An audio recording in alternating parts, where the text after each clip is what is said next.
ये कहानी है जोंग नामी एक ऐसे फिल्म राइटर की जो अपनी लिखी हुई कहानियों पर फिल्म्स बनाना चाहता है, पर उसके पास कभी इतने पैसे ही नहीं आए। गरीबी की इस जिंदगी से वो तंग आ चुका था। उसे अब एक फिल्म का प्रोड्यूसर मिलने के लिए बुलाता है, जिसने उसे अपनी न्यू फिल्म के लिए कहानी लिखने का काम दिया था। यहाँ आकर वो देखता है कि ये प्रोड्यूसर तो बहुत ही कोई बदतमीज इंसान था। वो यहाँ पहले से मौजूद एक राइटर को मार रहा था क्योंकि उसने वक्त पर स्टोरी कंप्लीट नहीं की थी, और स्टोरी तो जोंग की भी कंप्लीट नहीं थी। इससे पहले कि प्रोड्यूसर उसका भी बुरा हाल कर देते, वो प्रोड्यूसर से माफी मांगते हुए उससे 1 महीने का और टाइम मांगता है अपनी कहानी कंप्लीट करने के लिए। लेकिन प्रोड्यूसर उसे 4 दिन का टाइम देकर यहाँ से निकाल देते हैं। घर आते ही वो काम पे लग गया। कुछ अच्छा उसके जहन में आ ही नहीं रहा था। 1 पेज 2 पेज 100 के हिसाब से पेज फाड़ने के बाद वो तंग आ जाता है और पास पड़ा अपने दादाजी का भेजा हुआ एक पार्सल खोलता है। इस पार्सल के अंदर एक खत भी था, जिसे वो पढ़ते पढ़ते ही सो गया। तभी ख्वाब में उसके दादाजी आकर उसे कहानी सुनाने लगे। वो उसे बता रहे थे कि हमारे पुराने घर के नीचे करोड़ों का सोना दबा हुआ है, लेकिन उस घर को तोड़कर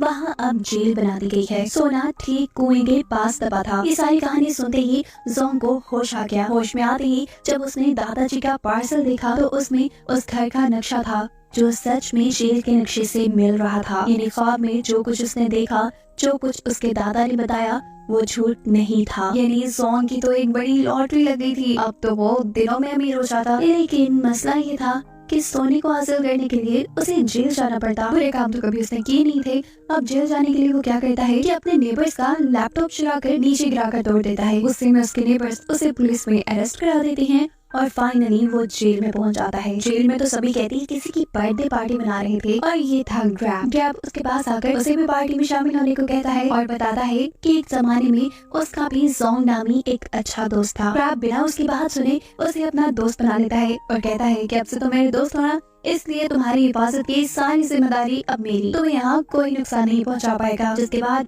अब हमें दिखाया जाता है कि जोंग इस जेल का विजिट कर रहा है, गौर से देख रहा है और वो जगह ढूंढने की कोशिश कर रहा है जहाँ सोना दबा हो सकता है। जिस वक्त पर उसे यहाँ एक और कैदी मिलता है जो उसे बताता है कि इस जेल में 2 ग्रुप्स बने हुए हैं। एक ग्रुप ग्रैब का था तो दूसरा ग्रुप था बाओ का। बाओ जो कि एक बहुत ही खतरनाक कैदी था, सभी लोग उससे डर कर रहते थे, जबकि दूसरी तरफ था ग्रैब जो कि बहादुर होने के साथ साथ अच्छा भी था। वो अपने ग्रुप के किसी भी बंदे का किसी भी किस्म का नुकसान होने नहीं देता था। वो हर तरह से उनकी हिफाजत करता था। इस कैदी से ये सारी कहानी सुनने के बाद जोंग कहता है, अरे नहीं नहीं, मुझे किसी ग्रुप में नहीं शामिल होना। वो लोग बातें कर ही रहे थे कि अचानक कुछ कैदी उसको पकड़कर बाओ के सामने ले आते हैं। ये असल में बाओ के ग्रुप के लोग थे जो उसे टॉर्चर करते हैं, कभी उसे मारते हैं तो कभी उसका मुंह पानी में डुबाते हैं, और ये सारे काम वो इसलिए कर रहे हैं कि डर कर जोंग बाओ का ग्रुप ज्वाइन कर ले। जोंग के साथ साथ यहाँ आए सभी कैदी टॉर्चर से तंग आकर उनके ग्रुप में शामिल होने का फैसला कर लेते हैं। अब बाओ के ग्रुप का रूल था कि जो भी नया बंदा उनके ग्रुप में एंटर होता उसे बाओ की थूकी हुई चाय पीनी पड़ती थी। सारी कैदियों से डरा धमका कर ये काम करवा लिया जाता है, और जब बाओ की वो गंदी थूक वाली चाय पीने का टाइम आता है तो अचानक कोई इसके हाथ से कप गिरा देता है। ये और कोई नहीं था बल्कि ग्रैब था। वो बाओ से कहता है कि जोंग मेरे ग्रुप का बंदा है, क्योंकि वो मेरे रूम में रहता है, इस लिहाज से तो उसके ऊपर कोई जबरदस्ती नहीं कर सकते। ग्रैब और ग्रैब के लोग जोंग को अब यहाँ से लेकर चले जाते हैं, और जोंग के उसके हाथ से निकल जाने की वजह से बाओ को यहाँ आ जाता है गुस्सा, जिसका बदला वो अगले दिन उसके खाने में कॉकरोच मिला कर लेता है और जबरदस्ती उसे वो खाना खाने पर मजबूर करता है। जो सारा तमाशा ग्रैब देख चुका था, और इसीलिए इन दोनों ग्रुप्स में लड़ाई शुरू हो जाती है। खैर ये लड़ाई तो खत्म हो ही गई। अगले दिन हमने देखा कि जोंग को जेल की साफ सफाई का काम मिला है। उसने मौके का फायदा उठाया और काम करते हुए उस पुराने कुएं की तलाश में लग गया जिसके आसपास सोना दफन था। उसकी ड्यूटी भी खत्म होने वाली थी। सफाई करते करते वो लाइब्रेरी में पहुंचा, जहां वो भी कुएं का पता चलाने की कोशिश में ही था। या अचानक पीछे से बाओ और बाओ के लोग आ जाते हैं जो उसे पकड़कर मारना शुरू कर चुके थे। मार मार कर वो उसका बुरा हाल कर देते हैं। और अगले सीन में दिखाया जाता है कि ग्रैब यानी जोंग का दोस्त जोंग के लिए काफी परेशान है, क्योंकि वो ड्यूटी खत्म होने के बाद भी अपने सेल में वापस नहीं आया। उसे यकीन था कि इस सब के पीछे जरूर बाओ का ही हाथ होगा। वो बाओ के पास जाकर उससे जोंग का पूछता है। जवाब में बाओ कहता है, अरे रे तुम्हारा दोस्त नहीं मिल रहा। मैं बता तो सकता हूँ कि वो कहाँ है, पर तुम्हें मेरी शर्त माननी पड़ेगी, तुम्हें मेरी थूकी हुई चाय पीनी पड़ेगी। ग्रैब जिसे जोंग की बहुत ज्यादा फिक्र थी, न चाहते हुए उसे बाओ की बात माननी पड़ती है। जिसके बाद बाओ के लोग उसे बताते हैं कि जोंग कचरे के डब्बे में है। बिना वक्त जाया किए ग्रैब और उसके सभी साथी जैसे ही कचरे के बॉक्स के पास जाते हैं तो जोंग उन्हें अंदर बंद मिलता है। उसके मुंह को एक प्लास्टिक ट्रैप से बंद किया गया था, जिसकी वजह से वो कुछ ही देर में मर जाता। पर शुक्र है कि यहाँ क्रैब आ गया। क्रैब अपने दोस्त के साथ होने वाली ज्यादती और अपनी बेइज्जती का बदला अब बाओ से लेने का फैसला कर लेता है और इस बात के लिए अब जोंग भी तैयार है। इसलिए नहीं कि बाओ ने उसे मारा तो उसने कोई बाओ के साथ दुश्मनी बना ली, बल्कि उसका तो सारा फोकस अपने मिशन पे यानी सोने को हासिल करने पे है। वो सोच रहा था कि अगर इन दोनों ग्रुप्स की लड़ाई हुई तो उसे अच्छा खासा वक्त मिल जाएगा यहाँ जेल के अंदर सोने की जगह ढूंढने का। अगले सीन में दोनों ग्रुप्स की लड़ाई हो जाती है। सभी आपस में लड़ रहे थे। गार्ड्स इनको बचाने की कोशिश में लग जाते और मौका पाते ही सिक्योरिटी गार्ड से जोंग स्टोर की चाबी चुराते हुए स्टोर की तरफ बढ़ता है। पर इससे पहले कि वो स्टोर को खोल पाता, पीछे से बाओ और उसके आदमी आकर उसकी खूब फेंटी लगाते हैं। लड़ाई करने की वजह से अब क्रैब, जोंग और बाओ को सबसे अलग-अलग जेल में बंद कर दिया गया था, जहाँ रहते हुए जोंग अपना मकसद पूरा नहीं कर सकता था। उससे में यहाँ पर जोंग क्रैब से कहता है कि यार बस करो, मुझे तुम्हारी मदद की जरूरत नहीं, तुम मेरे लिए नहीं लड़ा करो, मैं अपनी हिफाजत खुद कर सकता हूँ। जब से तुम मेरी जिंदगी में आए हो मेरी जिंदगी मुश्किल हो गई है। ये सारी बातें क्रैब को उदास कर गई थी। वो तो जोंग को अपना दोस्त मानता था। वो जोंग को अब अपनी कहानी सुनाता है कि क्यों वो जोंग की हमेशा इतनी केयर करता है। उसका जो पुराना जोंग नामी दोस्त था, उसने क्रैब को गैंगस्टर्स से बचाने के लिए अपनी जान दे दी थी। क्रैब को जोंग के अंदर उसका पुराना दोस्त नजर आता था। वो बताता है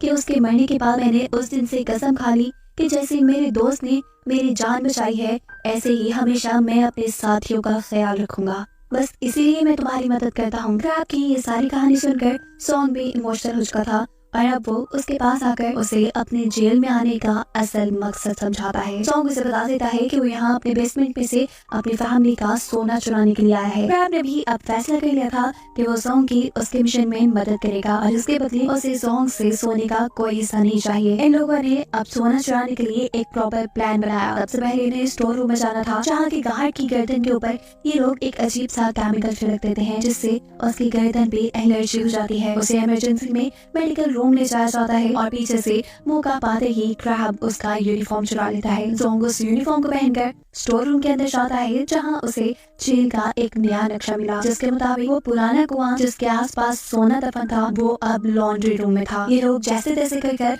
लॉन्ड्री रूम तक पहुंचे और नक्शे के मुताबिक जहाँ कुआं होना चाहिए था वहाँ उन्हें एक दीवार नजर आई। इन्हें यकीन था कि इस दीवार को तोड़ने पे उन्हें पीछे कुआं मिल जाएगा। वो इस दीवार को तोड़ देते हैं, जिसके पीछे सच में इन्हें बहुत ही खतरनाक और खौफनाक सा एरिया नजर आता है। ये लोग बड़ी सी लाइट लेकर इसके अंदर घुस जाते हैं, लेकिन यहाँ तो उन्हें कोई कुआं या कोई सोना नहीं मिलता। नाकाम उदास अब ये लोग वापस आने वाले थे कि तभी यहाँ पर अचानक क्रैब को एक लकड़ी नजर आती है। वो वैसे ही टाइम पास के लिए इस लकड़ी को उठा लेता है और इस लकड़ी को उठाते ही वहाँ पे एक अलमारी खुल जाती है, जिसके अंदर कई सोने की बार्स थी, जिनकी कीमत 500 करोड़ डॉलर से भी ज्यादा हो सकती थी। देखकर तो जोंग की आंखें खुली की खुली ही रह गईं। जोंग ने सबसे पहले इनके अंदर से कुछ बार्स क्रैब को दिए, लेकिन क्रैब कहता है कि मेरा इस सोने पे कोई हक नहीं, ये तुम्हारा सोना है और तुम ही इसे लेके जाओ। ये लोग अब सारे सोने को एक कपड़े में छुपा देते हैं और लॉन्ड्री रूम में रखे हुए कपड़ों के साथ लेकर बाहर आ जाते हैं। ये लोग जानते थे कि लॉन्ड्री हुए कपड़े 22 तारीख को जेल से बाहर जाएंगे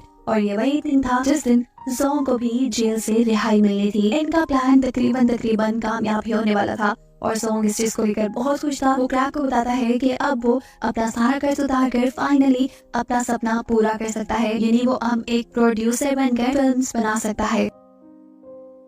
क्रैब का साफ दिल देखकर जोंग ने अब क्रैब से वादा किया कि जब वो भी जेल से बाहर निकलेगा तो वो दोनों मिलकर एक रेस्टोरेंट बनाएंगे जो कि सिर्फ क्रैब का होगा। सब कुछ तो प्लान के अकॉर्डिंग ही चल रहा था, पर ये बाहो वो उन्हें सुख का सांस थोड़ी लेने देता। वो फजूल में ही इनसे लड़ाई कर लेता है, जो कहते हुए जोंग का छुपाया हुआ सोना उसके सामने आ जाता है। इनकी इस लड़ाई के चलते यहाँ पर गार्ड्स भी आ चुके थे। इससे पहले कि सोना उनकी नजरों में आ जाता, पता चलता है कि ये तीनों सोना छुपा चुके थे। बाहो यहाँ पुलिस वालों से झूठ बोल देता है कि जोंग का पाँव फिसल गया था, हम लड़ाई नहीं कर रहे थे, मैं तो यहाँ उनकी मदद करने के लिए आया था। जोंग भी उसकी हाँ में हाँ मिला चुका था और अपने दुश्मन के साथ जोंग को मिलता देखकर क्रैब को बहुत हैरानी होती है। उसके दिल में ये बात आ गई थी कि मैं जो उसके लिए इतनी मेहनत कर रहा हूँ, मेरी जोंग के दिल में कोई इज्जत नहीं, उसके लिए तो सोना ही सबसे इम्पोर्टेंट है। और ये सोचते हुए वो अब दिल ही दिल में जोंग से दोस्ती तोड़ चुका था। वो अब जोंग का और साथ नहीं देने वाला था, इसीलिए वो बाओ के साथ मिलकर यहाँ से भाग जाने का प्लान करता है, जिसमें क्रैब अब उसका साथ नहीं दे रहा था। पर अगले ही सीन में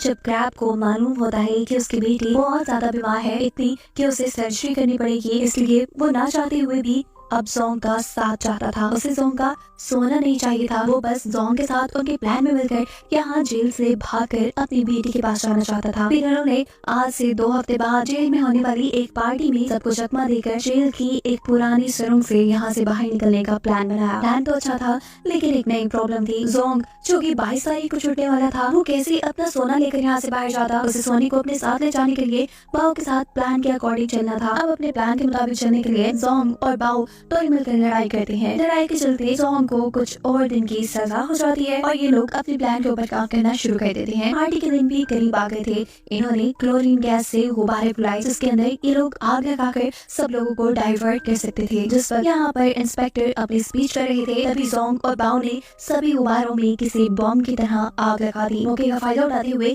ये लोग उस टनल की तरफ निकल गए जहाँ से दूसरी तरफ समुद्र था। टनल में चलते चलते इनके सामने अब वो दरवाजा भी आ चुका था जिसके दूसरी तरफ समुद्र था। दूसरी तरफ गार्ड्स को भी ये पता चल गया था कि 3 कैदी गायब हैं और ये सब जो कुछ यहाँ हुआ है वो जरूर इन कैदियों का ही किया धरा है। जहाँ इन लोगों ने अपने बनाए हुए एक बॉम्ब के जरिए जहाँ वो बड़ा सा दरवाजा तोड़ दिया जिसके दूसरी तरफ समुद्र था। बाहर बाओ के आदमी कश्ती लिए तैयार थे। अब फाइनली बस इन्हें यहाँ से भागना था, लेकिन इस वक्त पर बाओ दोबारा इन्हें धोखा देता है। वो अपना चाकू निकालकर इन दोनों को यहाँ कत्ल करने वाला था, क्योंकि उसके दिल में लालच थी। वो सारा सोना खुद हासिल करना चाहता था। इससे पहले कि बाओ क्रैब को मार देता, जोंग उसके सामने आ चुका था और इसीलिए वो बहुत ज्यादा जख्मी हो गया था। दिखाया जाता है कि इसके बाद इन तीनों के दरमियान में लड़ाई शुरू हो जाती है। बाओ जो कि खतरनाक क्रिमिनल था, उन्होंने मार कर इन दोनों का बुरा हाल कर दिया था। जहाँ क्रैब अब उसे कहता है कि तुम बेशक सारा सोना ले जाओ पर हम दोनों को जिंदा छोड़ दो, लेकिन वो क्रैब की बात क्यों मानता। जेल में तो हमेशा क्रैब उसका दुश्मन रहा था। वो क्रैब को अब समुद्र के अंदर गिराना चाहता था और जैसे ही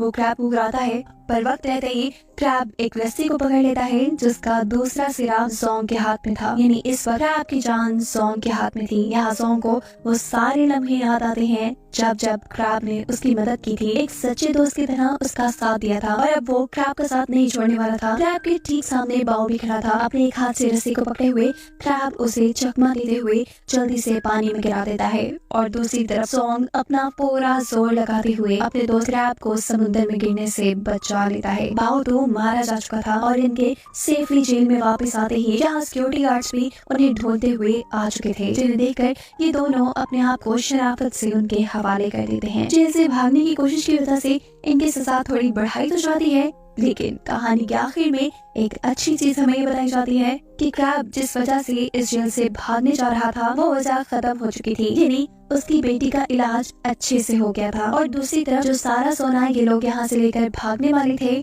गवर्नमेंट उस सोने के वारिस का पता चलाते हुए ये ऐलान करती है कि ये सोना जोंग के ग्रैंडपा का था और क्योंकि अब वो इस दुनिया में नहीं रहे, इसीलिए सोने का असल हकदार सिर्फ जोंग ही है। उसका अब अमीर होने का सपना पूरा हो गया। वो जैसे चाहता था अब वो वैसे जिंदगी गुजार रहा है। वो एक प्रोड्यूसर बन चुका है और अपनी ही लिखी हुई कहानियाँ अपने ही तरीके से फिल्म करता है। उसने अपने सबसे अच्छे दोस्त क्रैब के साथ मिलकर रेस्टोरेंट भी बनाया है और यही सब बताते हुए ये कहानी यहाँ खत्म हो जाती है।